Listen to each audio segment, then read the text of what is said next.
नमस्कार, आदाब। निःशुल्क विधिक सलाह में आपका स्वागत है। मैं स्वप्निल श्रीवास्तव, अधिवक्ता, उच्च न्यायालय। 1 महीने पहले का मेरा वीडियो पैतृक संपत्ति और वसीयत आप लोगों को बहुत पसंद आया, इसके लिए आभार। आज चर्चा करता हूँ मुस्लिम लॉ के मुताबिक वसीयत करने का कानूनी अधिकार किसे है और कितना है। पहले तो ये बता दूं, मुस्लिम लॉ शरीयत की मजबूत ज़मीन पर खड़ा है, जिसके मुताबिक 18 साल या उससे ऊपर का मुस्लिम महिला या पुरुष दोनों संपत्ति का 1/3 भाग ही वसीयत कर सकते हैं। संपत्ति के बाकी बचे हुए भाग को सभी वारिसों में बराबर बराबर बांटा जाता है और ये बंटवारा भी अपने हिसाब से नहीं किया जा सकता।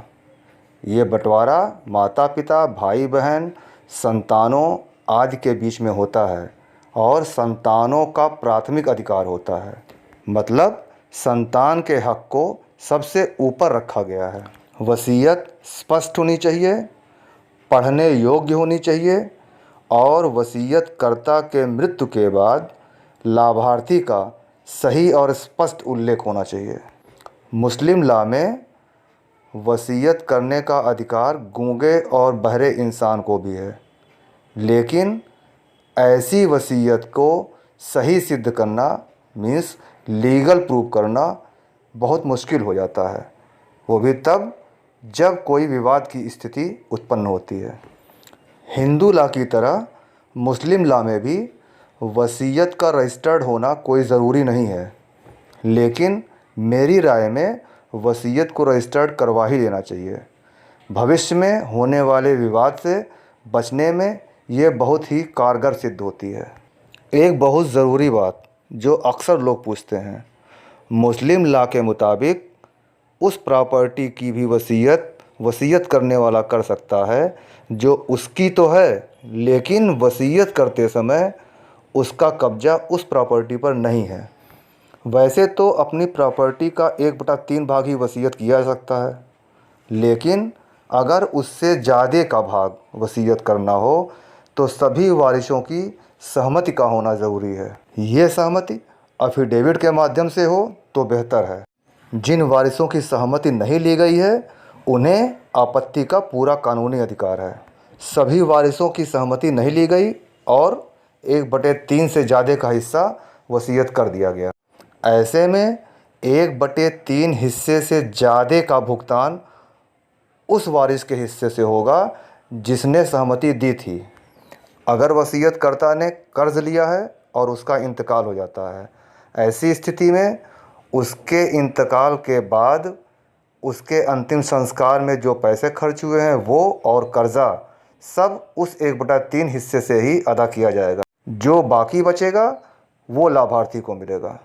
वसीयत वही लीगल होगी जिसे वसीयतकर्ता ने अपनी स्वतंत्र इच्छा से पूरे होशो हवास में किया हो।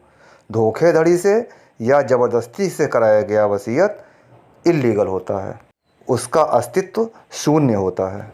बात अगर सुन्नी विधि की करें, इसके मुताबिक जो बच्चा पैदा नहीं हुआ है लेकिन वसीयत करने की तारीख से 6 महीने के अंदर पैदा हो जाता है, उसे भी लाभ मिलेगा। वहीं शिया विधि कुछ अलग है, जिसके मुताबिक वसीयतकर्ता की मौत के 10 महीने के अंदर भी पैदा होने वाले बच्चों को वसीयत का लाभ मिलता है।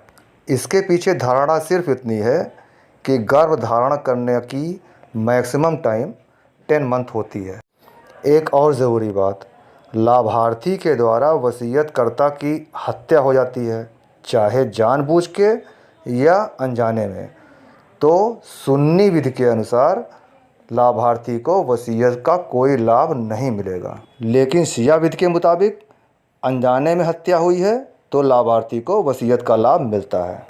शिया मुस्लिम को अपनी प्रॉपर्टी की वसीयत करने के लिए वारिसों की सहमति की ज़रूरत नहीं, लेकिन सुन्नी को है।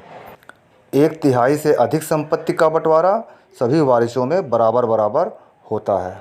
मेरी कानूनी सलाह, सभी मुस्लिम भाई बहन वसीयत के इस कानून को जानें और उसका पालन करें।